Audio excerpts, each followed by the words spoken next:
Uh,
The show with your host.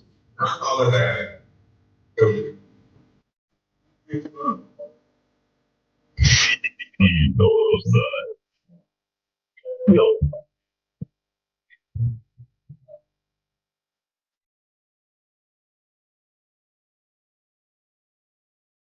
One, you guys are doing great. Happy Friday. It's Friday, man. It's the end of the week. 7 minutes past the top of the hour. Welcome to the Pan African Bliss. My name is Joby.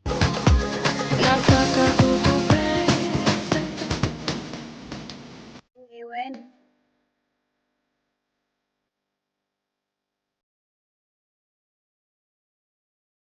anyway.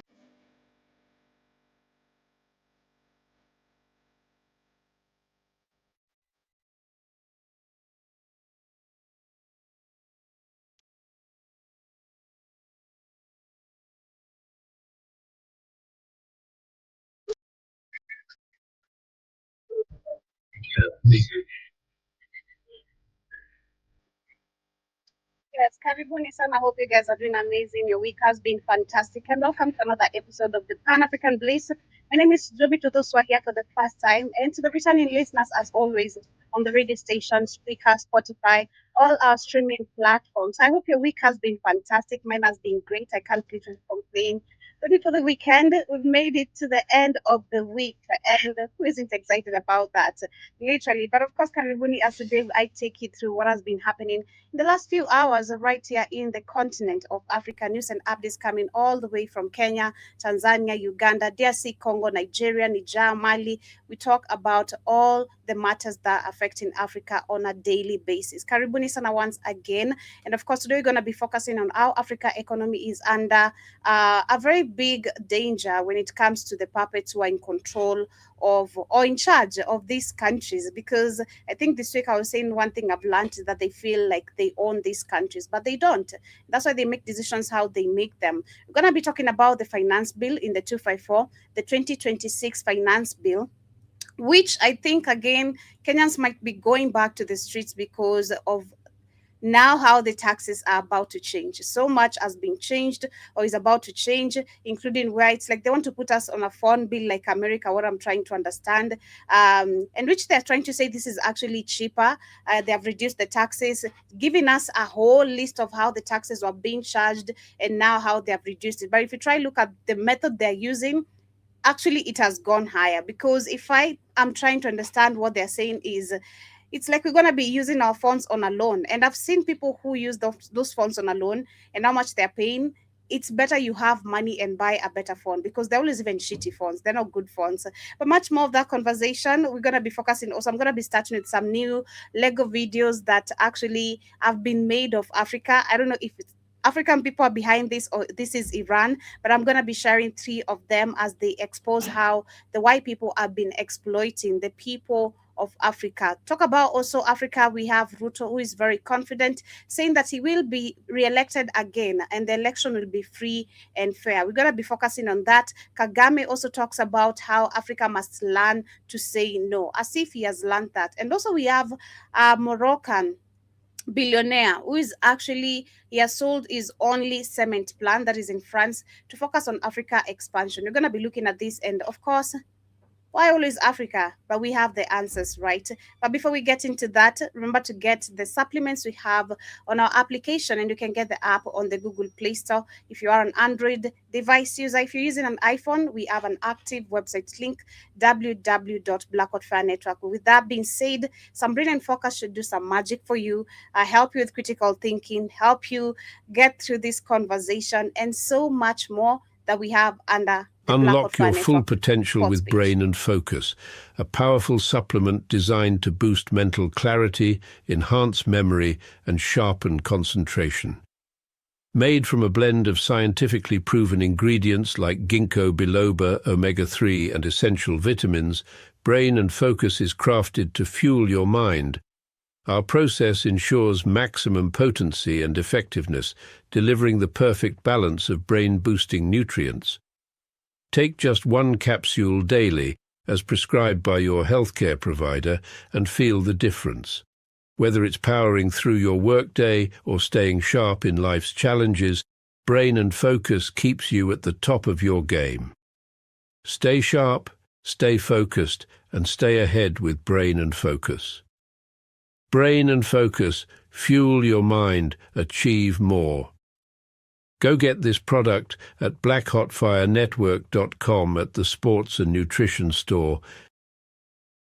Very affordable price. And as we get started with today's conversation, I'm going to start with these Lego videos. I don't know who is behind them, but shout to the person behind them, which are showing how white people have been behind so much that has been affecting African people.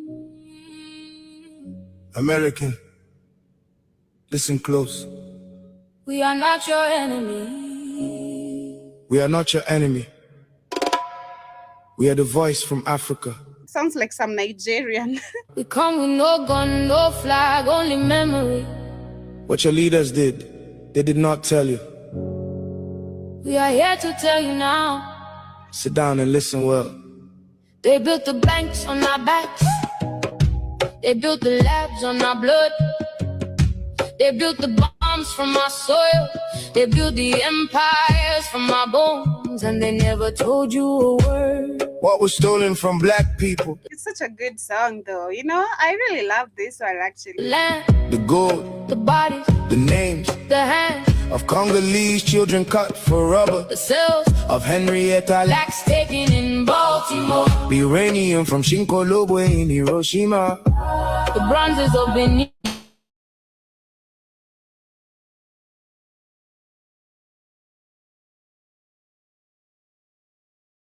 One, the Portuguese came. 1060, King James of England built the Royal African Company. He burned his initials on African children with hot iron. The De Wolf family of Rhode Island moved 10,000 of us. Senator James De Wolf built his fortune on it. JP Morgan Chase, Bank of America, New York, live. Now, insurance. They wrote the policies on our bodies. They have admitted this Brown University is named for slave traders. Yale, Harvard, Princeton, built on the same trade. 12 million Africans put on the ship. 1.8 million died in the water. 388,000 brought to your country, American. Your banks still hold the mortgage on the bones of my ancestors. This is on the record. Read it yourself. They built the banks on our backs, yeah. They built the labs on our blood, yeah. They built the bombs from our soil. They built the empires from our bones, and they never told you a word. What was stolen from black people? The land, the gold, the bodies, the names, the hands of Congolese children cut for rubber. The cells of Henrietta, that's taken in Baltimore. The uranium from Shinkolowe in Hiroshima. The bronzes of Benin in London. The truth, the truth, the truth. They stole the truth. They stole the truth. From you too. King Leopold of Belgium killed 10 million in the Congo for rubber. They cut the hands off children. The Casement report proved it in 1904. Germany they committed genocide on the heroin. Now I'm from 1904. 80% died. Eugene Fisher trained Joseph Mengele. There Britain ran concentration camps in Kenya. Castration, rape. It's so beautiful. Like, it's so beautiful. I love the message. I love the flow. Man, these AI videos are so good. Like, it's so good. I'll do that one more time when I wind up the show. Here's another one. The Democratic Republic of Congo holds 70% of the world's cobalt. Your iPhone needs cobalt. A child dug it. Yeah. Let me tell you about the Democratic Republic of Congo, a nation sitting on $24 trillion worth of minerals below. Cobalt, coating, lithium, gold, diamonds in the ground. But the people living there cannot hear a prosperous sound, because the deal was made in boardrooms far away in California. Apple, Tesla, Google, Dell, and Microsoft. Let me warn you. In 2019, a federal lawsuit was filed, Doe versus Apple. 14 Congolese families stepped forward, ready to grapple. They said our children went into the tunnel and never came back home. Some died at 8 years old, some at 10 digging cobalt from a hole. No helmet, no gloves, no oxygen, no safety, no protection. Just a child's bare hands serving apples. Profit and production. The cobalt leaves Congo in the rising Chinese processing plants. Then it goes inside your battery, while a Congolese mother chants the name of a dead son who was buried under artisanal mine collapse. And Apple stock price rose while she was grieving, and perhaps the poorest province of a country that should be the wealthiest on earth. But colonization never ended. It just changed its name at birth. They call it a supply chain. We call it a death train. Running from Kinshasa to Cupertino's profit game. This is not a conspiracy. This is a court document file. This is not a rumor. This is the death of a Congolese child. Congolese child. Apple knew, Tesla knew, Google knew. Yeah, all knew the source. They chose the cheapest cobalt. And they say the course. Every iPhone sold, every battery charged. Every screen that glows has a fingerprint of a dead child. Nobody in America knows. The Katanga province in southern Congo is where the mining happens daily. Children called creasers, small-scale miners, working while their bodies fell slowly. They descend into tunnels that can collapse at any moment without warning. Parents and children, because adults cannot fit, and they need the earnings. $1 a day, sometimes $2 for cobalt that Apple buys for pennies. It's crazy, because that's the truth. None of these companies, I was talking about this week, none of these companies have been held accountable. Tesla, Google, Apple, Microsoft, none of them have been held accountable for everything they have done in Congo. And they're still expanding more places in Africa to exploit, finding more regions to exploit, as if it's not enough. Shout out to these Lego videos, man. They are really exposing so much, and I hope people will connect the dots and learn even a thing or two, because it should tell you something if you've not been knowing anything. This is the part 2 of it. Rape the pipeline, hidden at Hanslow Park for 50 years. In 1961, the CIA killed This is the part 2 of the first one. Oh, okay. This is the part 2 of the first one. Patrice Lumumba. His body was dissolved in acid. The church committee confirmed it in 1975. Ronald Reagan vetoed sanctions on apartheid in 1986. Nelson Mandela stayed on your terror list until 2008 in Tulsa. 1921, a white mob burned Greenwood. Planes dropped bombs from the sky in Philadelphia. 1985, your city dropped a bomb on the Wu family. 5 children died. Nobody was prosecuted, public record. The cobalt in your phone, Congo. The uranium in Hiroshima. Congo, the bronzes in the British Museum, Benin. Cells in your medicine. Henrietta Lacks, the Tuskegee Man, the Greenwood Ash, the Hampton Bed, The Lumumba acid American. look down at your hand. Look down at your hand. You see it now. Do you see us now? We are not your enemy. We did not write the laws. We did not vote the budgets. We did not give the orders. Your leaders did. In your name with your tax dollars. They never told you. Now you know. Tell your neighbor. Tell your child Tell the next American. the truth. Stolen too. Pass it on.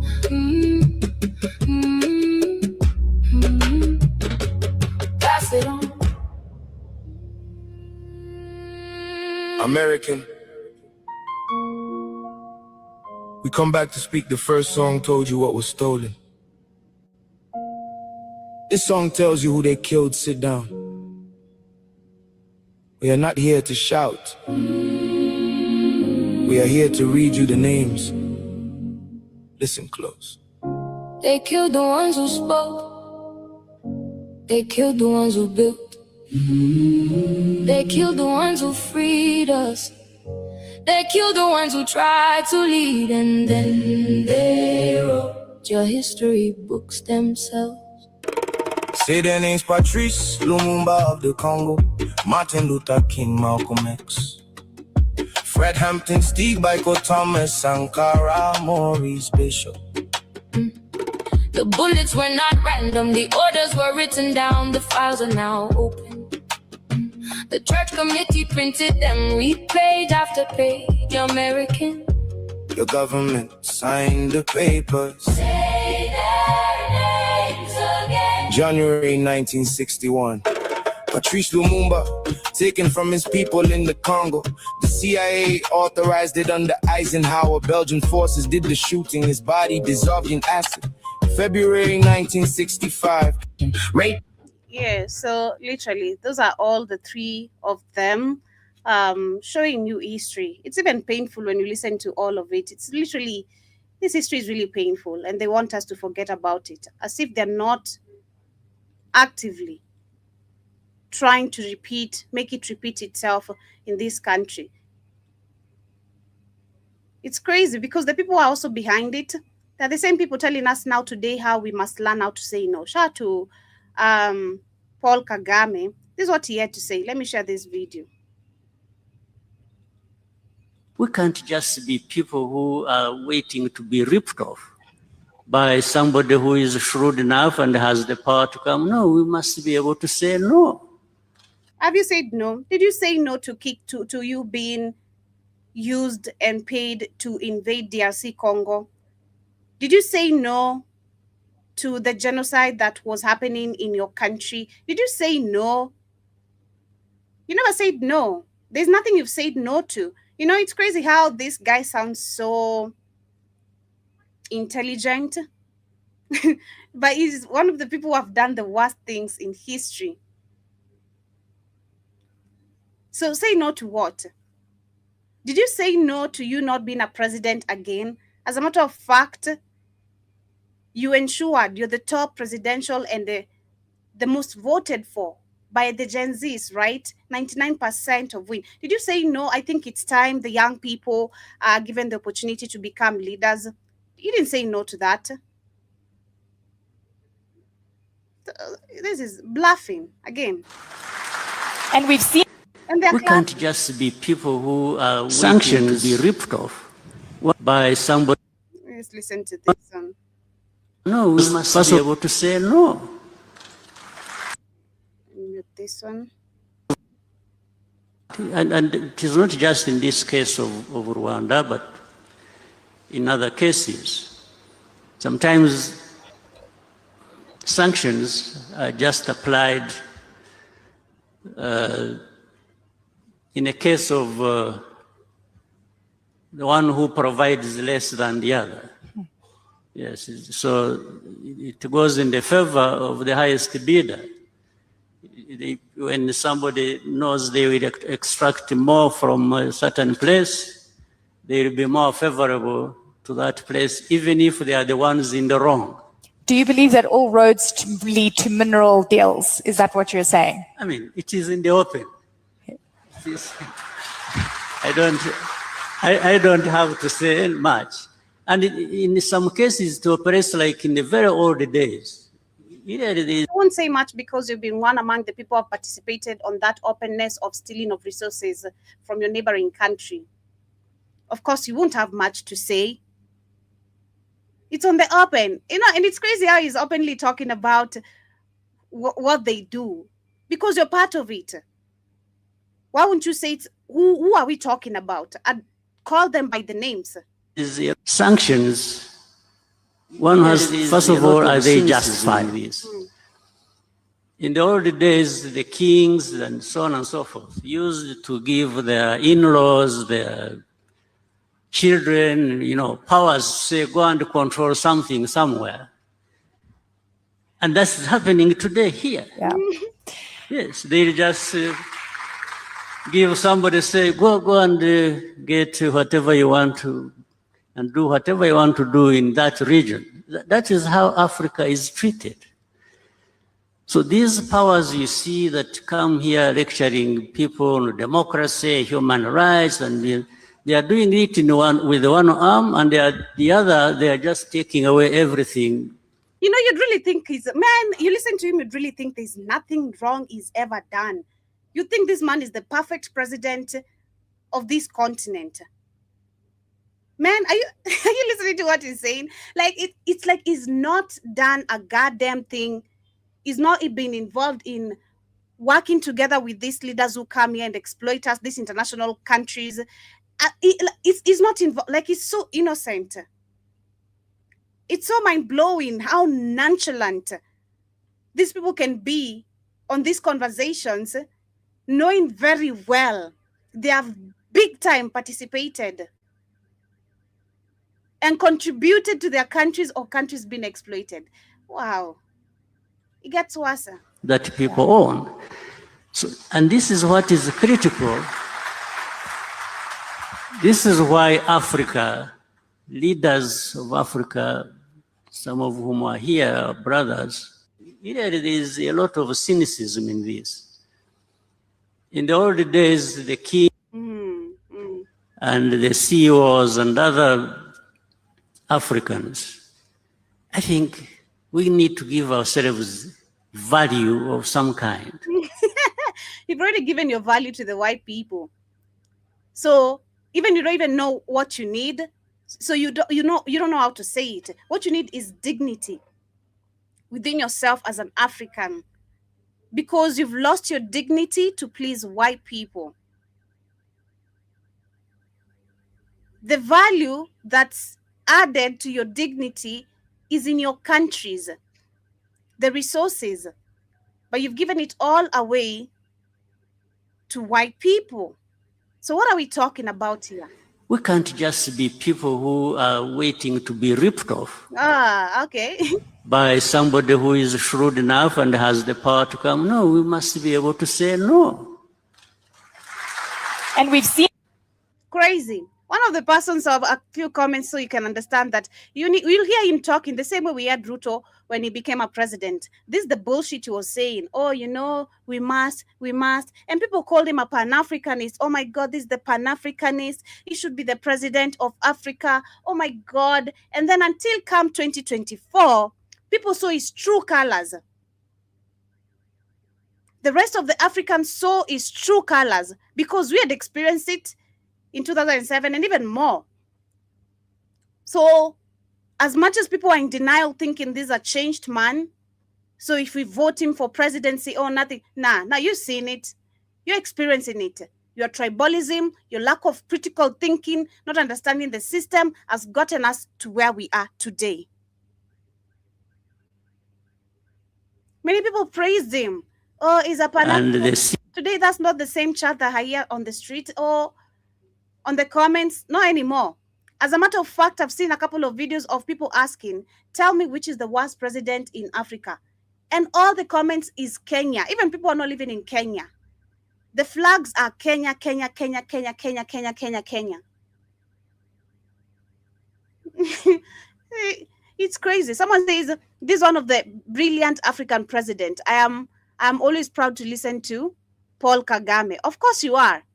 He sounds very intelligent. Very intelligent. A man of his words. A loved man in his country. Yet the people cannot speak about anything about him, not even on social media. Someone says we hope the meeting you guys had in Nairobi will be a fruitful one. Yeah.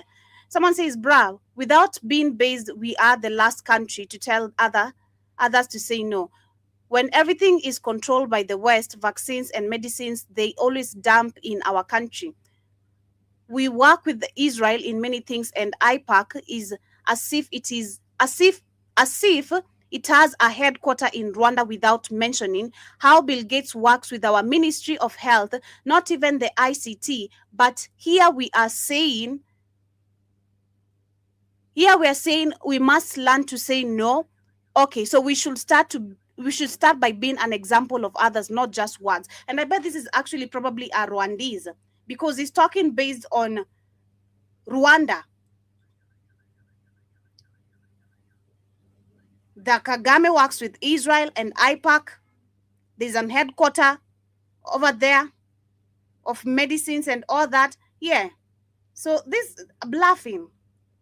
Someone says, can you explain to me why your president said no, that he will not remove these defensive measures in Congo?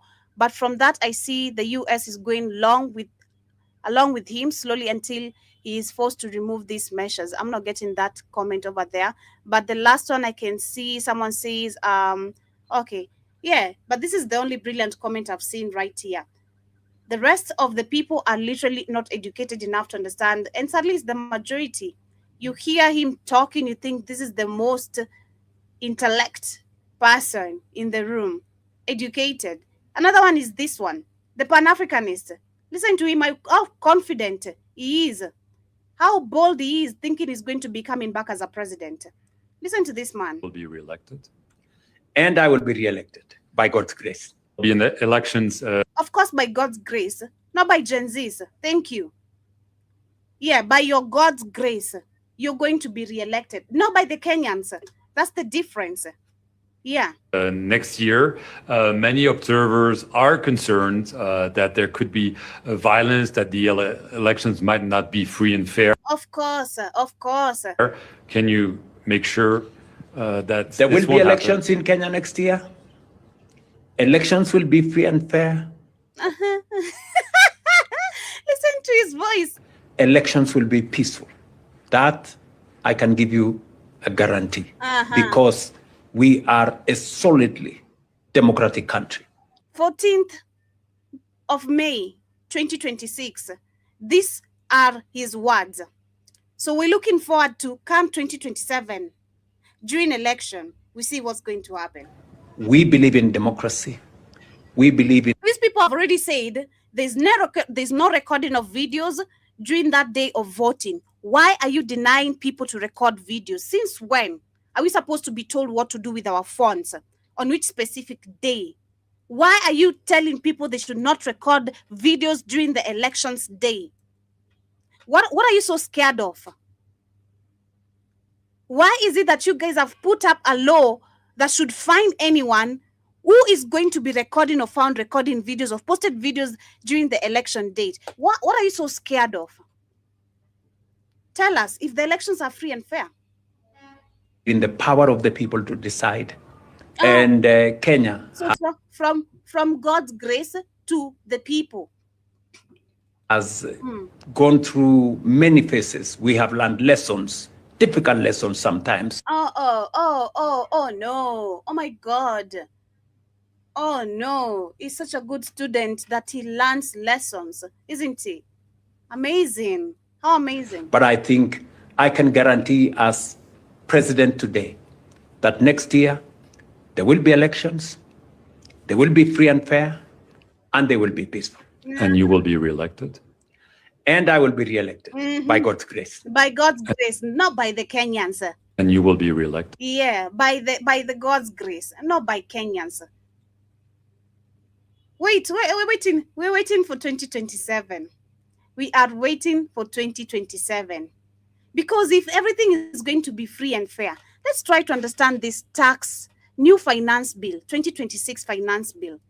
Because so far what I've understood, we are turning to America at this point.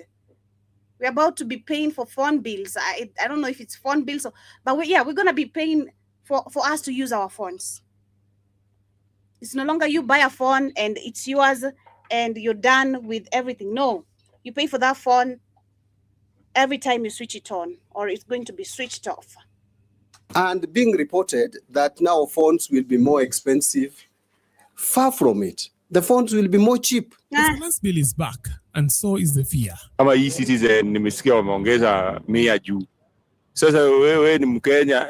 So apparently for the e-Citizen, this is so crazy. So apparently for you to also use the e-Citizen, you must pay. You must pay to access government services as a Kenyan. Amazing. Unalipia ili access the government services. Au. So wangeweka tu pesa kidogo. Sasa hizo wanaongeza bei kwa nini? But this time the government is trying something very different. You see, in 2024 the finance bill nearly toppled the government. However, in 2026 that same government is frantically building a wall of smoke to make sure it never happens again.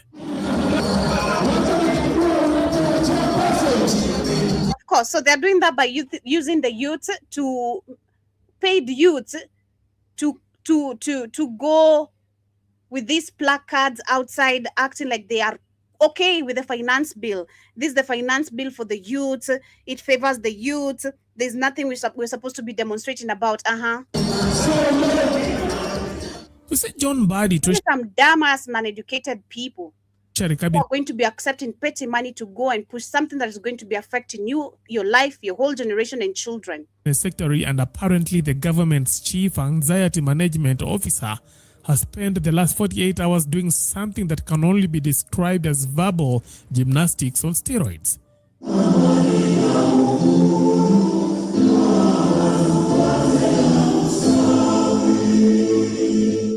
He has been on an online campaign to convince us that the upcoming bill is basically a love letter to the economy. The man is marketing this finance bill like a miracle product with only 3 units left in stock. It's the issue of phones. And being reported that now phones will be more expensive. Far from it. The phones will be more cheap. Lies. Far much cheaper. How? Presently, when you import any phone into the country, you pay the following. There is value-added tax of 16%. There is import duty, custom import duty of 25%. There is excise tax of 10%. There is import declaration fee of 2.5%. And there is railway development levy of 2%. If you add all that, it's coming to almost 55%. Now we are saying we collapse all these taxes into one, which is excise duty, which is currently at 10%. We make it 25% and do away with all other taxes on phones. Now, listen where the scam comes in. So you think by them scrapping away 55%, actually to 25%, god damn, the taxes have actually reduced. Listen to where the scam comes in. But now... But why is it a but? Where is there a but? Where is but coming from? If you guys are really reducing tax from 55 to 25, where are you adding a but? Scammer. Point of levying the tax is shifted from the point of entry to when you are activating your phone. So every time I need to activate my phone, I have to pay. Now it's no longer even up to the phone sellers. Now it's the phone sellers and me individually. I'm targeted to be consistently, unless I'm getting it wrong. Listen. The beauty with that is you are the beauty. are only going to start paying tax on a phone that you are using, not phones that are kept in stores by business people. But anytime you want to activate your cellular phone, then now you pay the tax. You hear the scam. So for how long am I supposed to be paying for this phone? Is it a year? Is it 2 years? Because I'm telling you already, this scam is very much active in Kenya. We have something called M-Kopa, phones called M-Kopa. So what happens is, maybe let's say you need a new phone, a smartphone to be specific, and you don't have $200 or $150, depends on the phone you want, right? The good quality or the quality of a phone you want, right? What you do is, let's say if you have a deposit of, out of $150 or $200, you have a deposit of $40, you give $40 to the shopkeeper and they give you the phone seller and they give you the phone.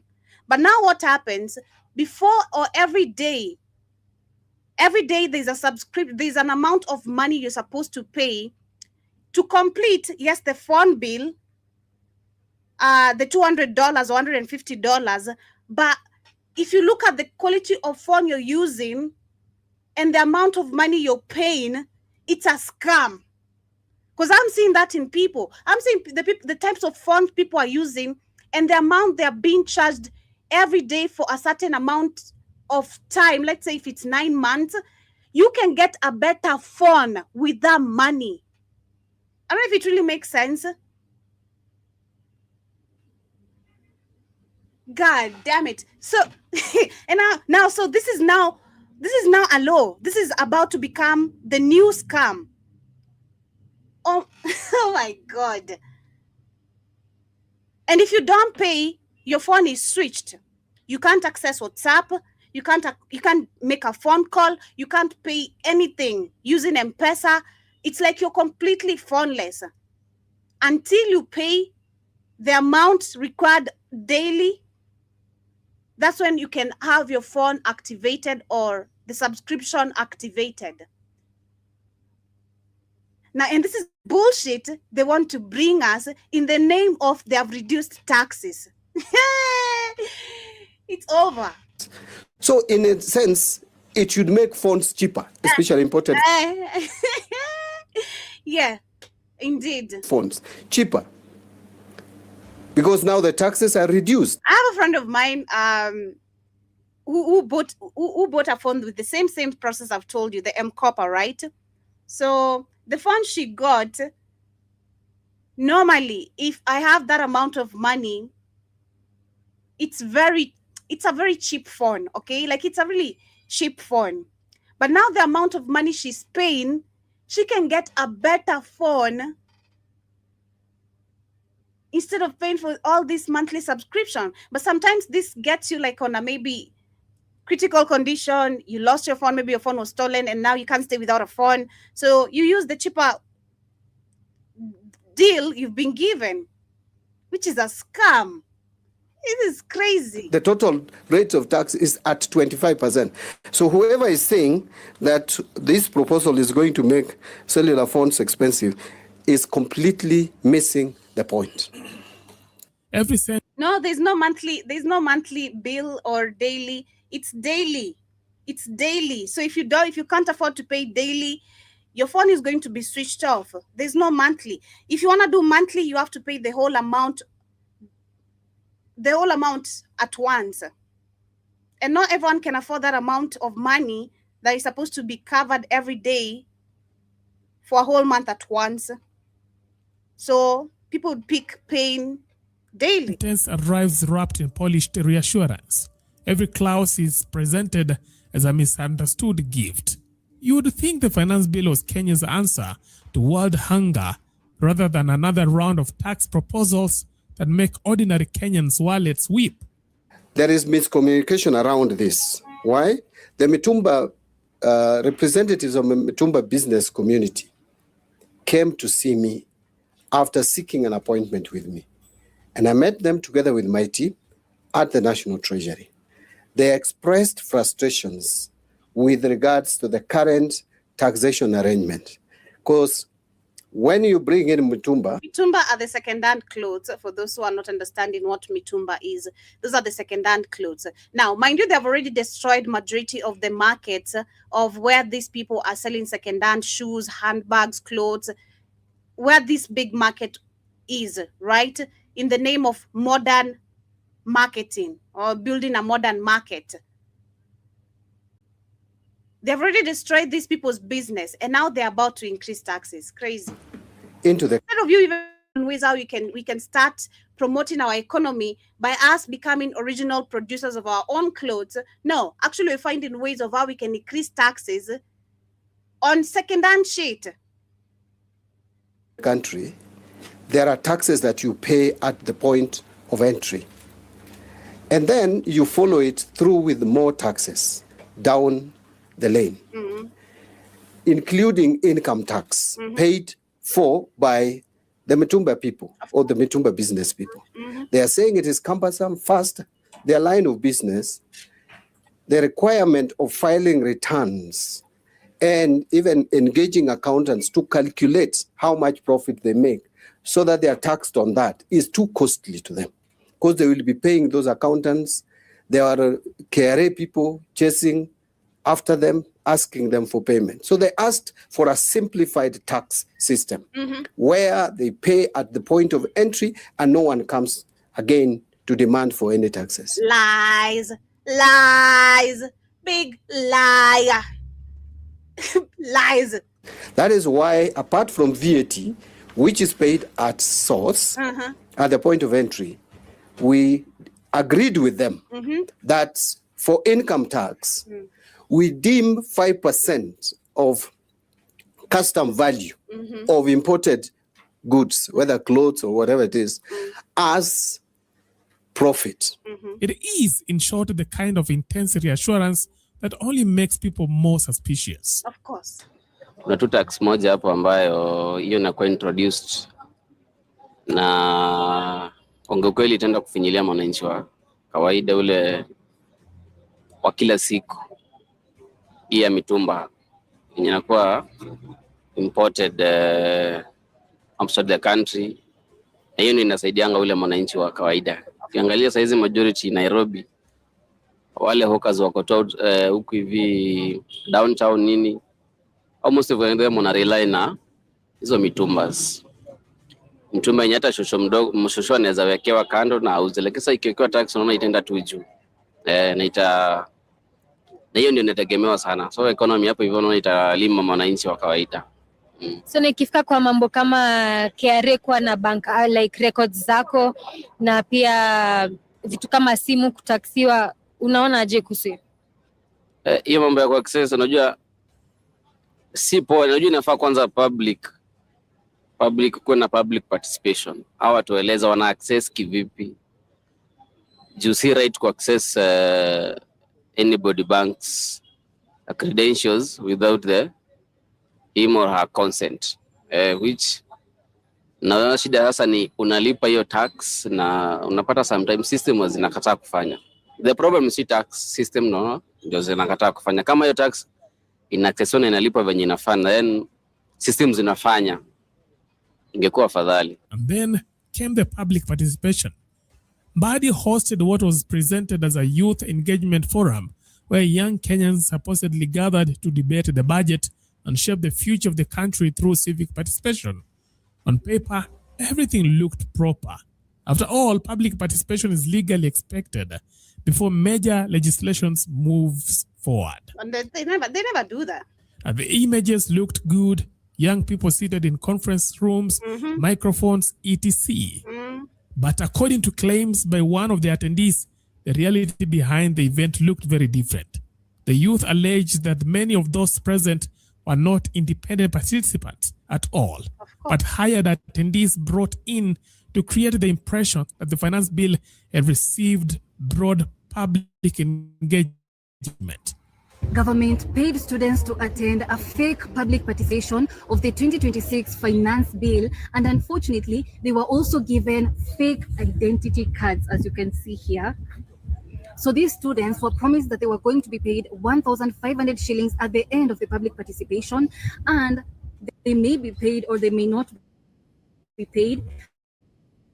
But many of the students did not expect forged identity cards. This cabinet treasury going to attend this function of the students are coming from nearby universities like Multimedia University and JKUAT. So when you look at these IDs, it has my picture on it, but every single detail in this ID is completely fake. Like for instance, my name is Rose Murogi, but here they've said my name is Monica Chepkoech. I come from Taita Taveta and I was born in 2003, and all of those details are completely fake. This other fake ID is allegedly belonging to my friend. So she's called Zainab Ali, but here they have said her name is Diana Chepchirchir and she comes from Nandi and she was born in 2004. And again, these details are completely false. And remember that these students were promised they were going to be paid 1,500 shillings at the end of the public participation. We don't know whether they're going to be paid or not. This public participation is not true. It's not legit because these students have been compromised and they're not going to be objective. They're not going to challenge the... Exactly. So there's nothing as public participation here. There's nothing as public participation. You're paying people for them to attend your bullshit so you can use the same media which is used to fuel propaganda to make the nation think actually people are supporting your bullshit. You've been exposed. 2026 finance bill, and remember in the 2026 finance bill the government wants a budget of 4.82 trillion, which is the highest budget in the history of Kenya. And unfortunately in the 2026 finance bill they are also going to tax mitumba sellers. Second-hand clothes sellers are going to be taxed, and there are also other taxes on Kenyans. So when these youths go there and they keep quiet, they're actually compromising their futures, unfortunately. So we went undercover and that is what we uncovered. And by the way, we actually checked to see whether these details actually belong to real individuals or whether the details are just completely fake. So we used the IEBC verification portal. We checked for these details and we did not find the voters because we were worried that what if this tactic is used to rig elections in 2027? Of course. It's not what if. That's what they want to do. There's no what if. It's part of their plan and it's working. Which brings us to this question. What exactly is the government hiding in this year's finance bill? And are you ready to accept the finance bill? Or you'll reject it the way the 2024 finance bill was rejected? So mi gava kuna ufala usikie. Mi kitu kwanza wanibambange wakiraise hizo ma finance bill. Unafaa tuangalie pia si watu sewa chini. Si ati najua gava first of all gava anakuwa na ufala. Wako na kichele. So angalie si wasewa chini. Hiyo kitu ni bosa. Wananibosa. So opinion yako kwa vitu kama simu, plastics, kutaksiwa na pia KRA kuwa na access kwa bank records za mwananchi kama anajaribu kuevade tax, unaona aje kuhusu hiyo? Kwanza wafai kuwa na access zangu. Hiyo tena watakuwa wametusoma. Fake wana access za waseti za bank nini. Tu wakitaka kukata kiseti wanakatia hapo. Hiyo ibambi. Hiyo si poa. So ukiconsider vile protests za 2024 zilitana. Basically it's just expressing how he doesn't like how these people steal money and they leave the majority who they have promised to deliver many projects, then they don't do that. There's no employment. He's talking about how they now want to get to access your banks. Of course, the taxes that are rising. And he's saying he's not going to, he is not comfortable with all this, and people should not be comfortable with this. Na ukikompare sahi, ni lesson gani unadhani gava ili fail kulearn from that particular period? Unajua sijenzi we can do more than venye tulifanya the last protest. So ni kama tu bado wajaona the real-us. Tukizamua tunaweza tokea tena tuwabumbush. Exactly, literally. And that's going to be planned, because the moment people are going to read these taxes, the 2026 and understanding the 2024 ones were also, some of them passed into existing today, literally. The moment people are going to understand what is already happening with the 2026 budget and taxes that they want to pass, people are going to go back to the street. That is what exactly he's saying. People are going to be forced to go back to the streets.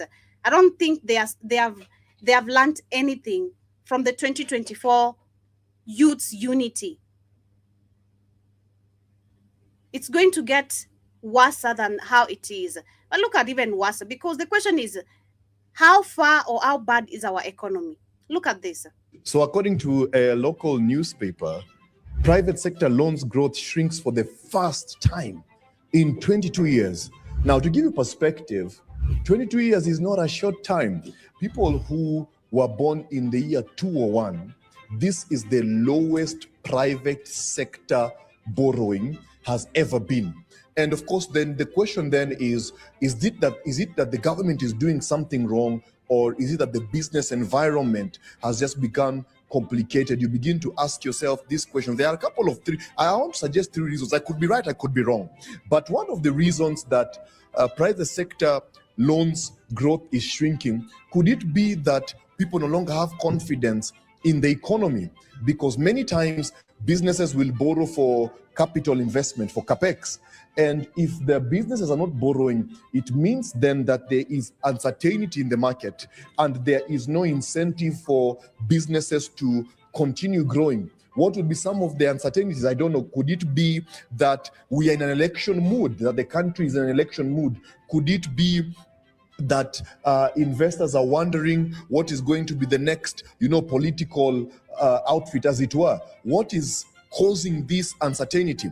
The second reason why I believe the private sector loans growth are shrinking is that, again, remember that with the weakening Kenya shilling, what's happening is that the size of foreign currency denominated loans have significantly reduced. And consequently, now people are just not borrowing. But also the central... We shouldn't be borrowing. At the end of the day, we shouldn't be. Why should we be kept in a position of borrowing? Bank of Kenya has already reduced its benchmark rate. Now, to think about benchmark rate is that the Central Bank of Kenya... What happened? I don't know what happened. What happened to my screen? Okay. Let me go back. I don't know what happened to my screen.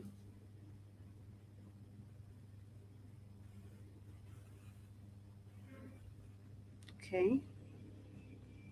Let me go back to use this.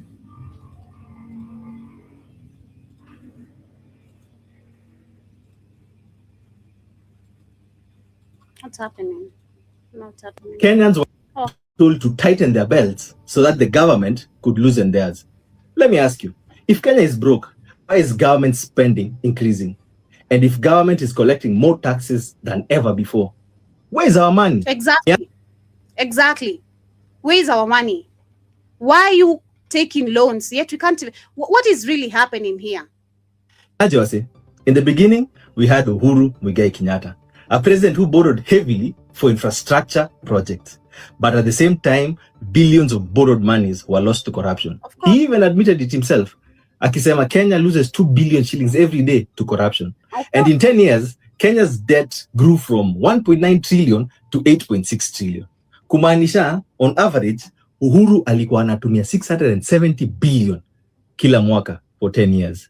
Then, in came his political twin brother, Dr. William Samoei Arap Ruto, a man who promised Kenyans to cut spending, reduce borrowing, and run a lean government. And Kenyans believed him. But what happened to those promises, Mr. President?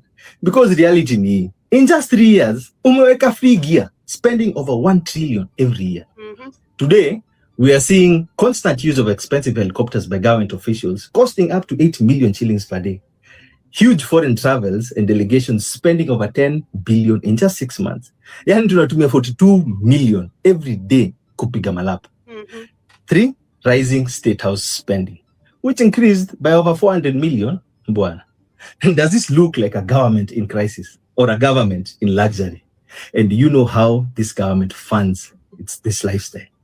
Through your taxes, your pay deductions, your share deductions, you increase the NSF deductions, housing levy, rising fuel prices, and VAT and everything. Hadi maziwa ya watoto. So as you struggle, they spend. Take a look at John Magufuli. When his country was faced with economic pressure, he cut government spending, reduced unnecessary travel, and enforced discipline in spending. What about Javier Milei of Argentina? He fired over 37,000 public ghost workers and cut down his cabinet from 21 ministries to 8 ministers. And shout out to Ibrahim Traore, who also cut the salary of so many people in different positions, because you gotta build the country. And by just cutting his government by half, within a year, Argentina imeondokea shida ya pesa. Mr. President, you said we must live within our means. So wacha tuanzie hapa. Cut the size of your cabinet to 14 ministers, reduce state house expenditure, limit travel and delegation sizes, stop unnecessary borrowing, and scrap unnecessary budgets like the budget ya office of the first lady and second lady. Exactly. Tusaidiane hapa, Mr. President, because Kenya is not just in debt. Kenya is being mismanaged. Tafakari ya Kabala. You cannot say an economy is growing while you're securitizing, which is a better version of borrowing in a simplified way. And you do that to the railway development levy, to the fuel levy, the tourism levy. All these 3 levies have been securitized. The construction of Bomas of Kenya is being done with the tourism levy.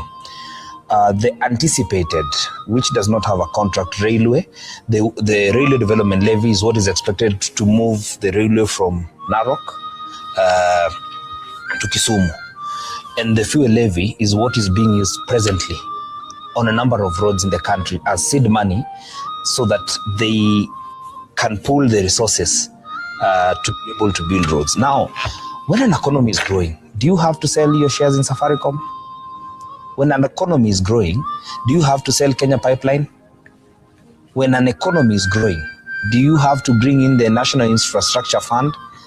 Do you have to bring in private capital?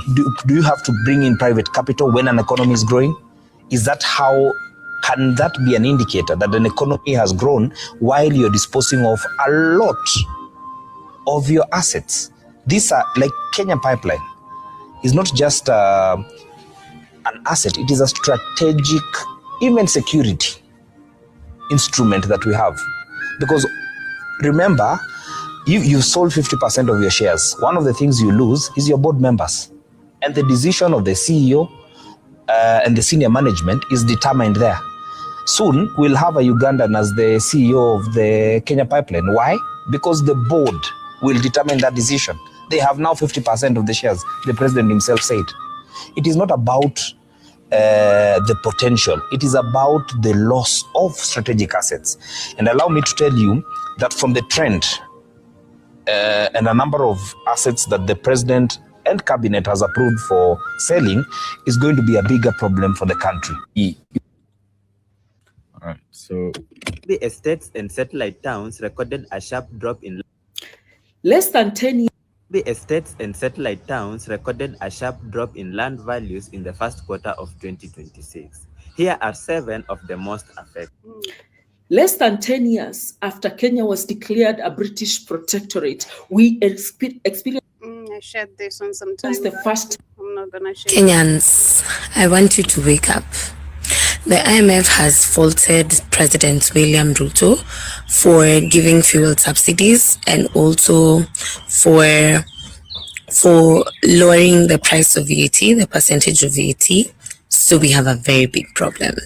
IMF now, I'm thinking this week is when they're supposed to give feedback on whether they will be able to fund us for the. We don't want anyone's funding. We need our taxes to we need to seek accountability of our we need to see accountability of our taxes, because as we talk, speaking about oil, the fuel prices have gone high. That was yesterday in the evening. The fuel prices in Kenya have gone high. When they told us, oh, we've subsidized, so no, nothing. The fuel prices have gone high. The matatus have said they're going to increase the bus prices from Monday. So the bike prices are also going to go high. It is not like this country doesn't have oil somewhere. This is crazy. And away from that, a section of Kenyans have expressed frustrations following the latest fuel price hike announced by the Energy and Petroleum Regulatory Authority, EPRA, warning that increase will make life even harder for ordinary citizens. And our reporter Bramwell Bwire has been speaking to Kenyans and now joins us live. Good afternoon, Bramwell. What are Kenyans saying, particularly this time where already the cost of living is even higher? Well, good afternoon, Beth. As you've said, yes, we're here in Kisumu, and it is not indeed a very good afternoon to the local Kenyan. This is because of the increase in the fuel prices that was announced yesterday by EPRA. Remember, 16 shillings on super petrol and then 46 shillings on diesel petrol. This is quite insignificant, and that is quite something that Kenyans did not expect when EPRA went to announce those figures, bearing in mind the high cost of living, bearing in mind the implication of the high cost of living that Kenyans have been subjected due to the high taxation that is being levied on. Remember, this is also coming few days just before Kenyans are prepared to get that new finance bill that will be read in Parliament sometimes next month. But for this bulletin, allow me to speak to a financial expert just to shed some light on what are the implications, what are the cost implications of this increase in fuel prices. Thank you, Joseph, for sparing time to speak to us on KTN. I'll start with one question. What is the implication? What does this increase in fuel prices mean to Kenyans? Thank you so much. As you've clearly explained, my name is Joseph Ouma, Senior Financial Analyst at Expert. This sudden increase in fuel prices, specifically the increase on diesel, is very punitive. Within a span of 1 month, we've had the government increase fuel by almost 80 shillings on diesel. And the ripple effect on this is that it means the basic cost of commodities will go high. There'll be a sudden increase in fares and transport. There'll also be increase in various commodities or food items that Kenyans depend on. And this coming on the backdrop of an already burdened generation and nation. So it is very unfortunate. And I feel from a financial point of view, the government would have done much more than just the 5 billion money that they've made aside to cushion the increase in price. They would have probably maintained it level, because the president is on record about a month ago confirming that within the next 3 months there will be no increase in fuel prices. But now this, exactly a month after that declaration, with this rapid increase, and especially the increase in the fuel price of diesel, which is a commodity that most industries and most vehicles use, it's extremely unfortunate. Joseph, you mentioned something that I must ask you. You've talked about what the government should also have done. The president was categorical here that he has spared some 5 billion shillings that will cushion Kenyans against increase in fuel prices. A month later, the prices are still surging up. The figures are swelling every day. Because Ruto is a liar. What are the alternatives? Is this the best that the government can do? Okay, one, you see, as much as our landing cost of the fuel in the country has increased by a certain proportion, but the government, in its wisdom, would have maybe tried to manage the taxation, because tax on diesel is almost an average of 76 shillings. So if they would have reduced that tax maybe 50%, then that would have absorbed the increase of physical diesel by 46, and also would have absorbed the increase in other various petroleum items like petrol and kerosene. But this having not been done, it basically means that the price of fuel has gone higher. So in my opinion, as a finance expert, the government should, one, manage the taxation on the fuel items. Two, also manage the corruption in the supply chain of fuel. Because some of these increase that the government claim no control on is just due to corruption of the middlemen and the various the supply. And the president, say it, the president and his people, that is literally what's going on. The president and his people are busy stealing funds, making the lives of Kenyans very hard. And sadly, this is Africa. This is not just Kenya. This is Africa. Our economy is in a big danger because of these puppets. Under the control of these puppets, many people are suffering because of the decision making of these puppets. And we're supposed to be comfortable like nothing is happening. No. But I see Keith, who's in the building, Karibu says, and not repeat it. Repeat. It never stopped. And also says it's just another good speech. They never do any action like all the African puppets. I agree. The question is how is Africa rich and the people are poor? The same puppets. That's the reason why. As if he gives a shit with him winning election 99% of the vote. Exactly. You know, it's crazy. He's not going to tell who he's a puppet. Of course, all these fake ass leaders know that they are the reason why Africa gets exploited and left in poverty. That is so true. And adding that they are all cowards and scared of the white man. Exactly. Kagame is a puppet of Israel and the United States. Yep. So what is he saying? It's bullshit. Exactly. None of them are Pan-Africanists. Shout out to Macron. None of them are Pan-Africanists. That's some bullshit they all say.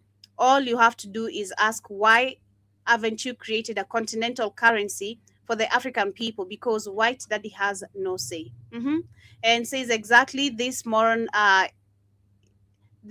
is too unliked in his country to win fair elections. Yep, there's some shit from the West and the IMF to take money from African people. I agree. Shout out to you, Jibajaba.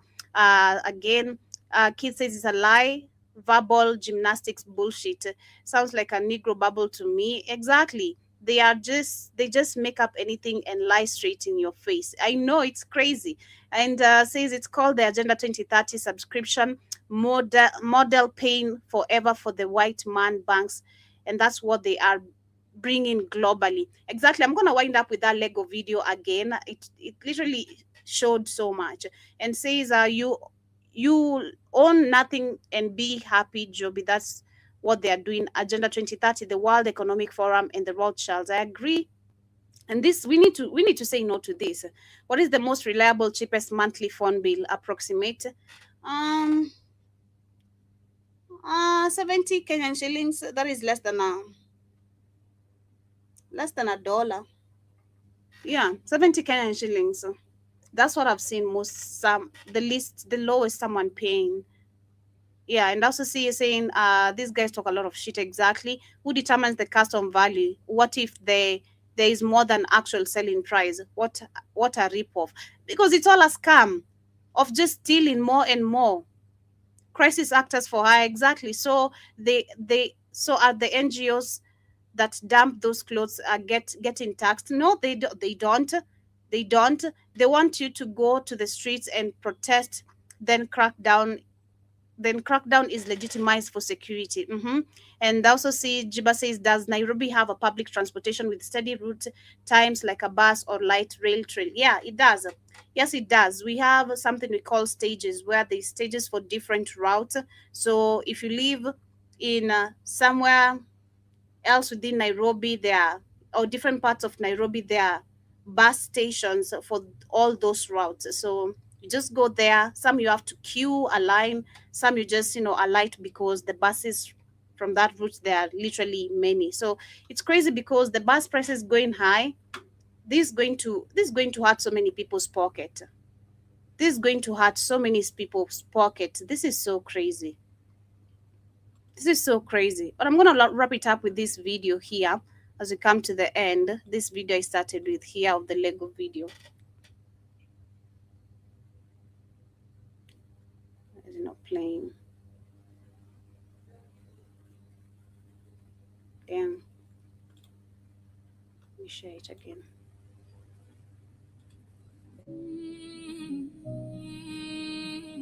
American, listen close. We are not your enemy. We are not your enemy. We are the voice from Africa. We come with no gun, no flag, only memory. What your leaders did, they did not tell you.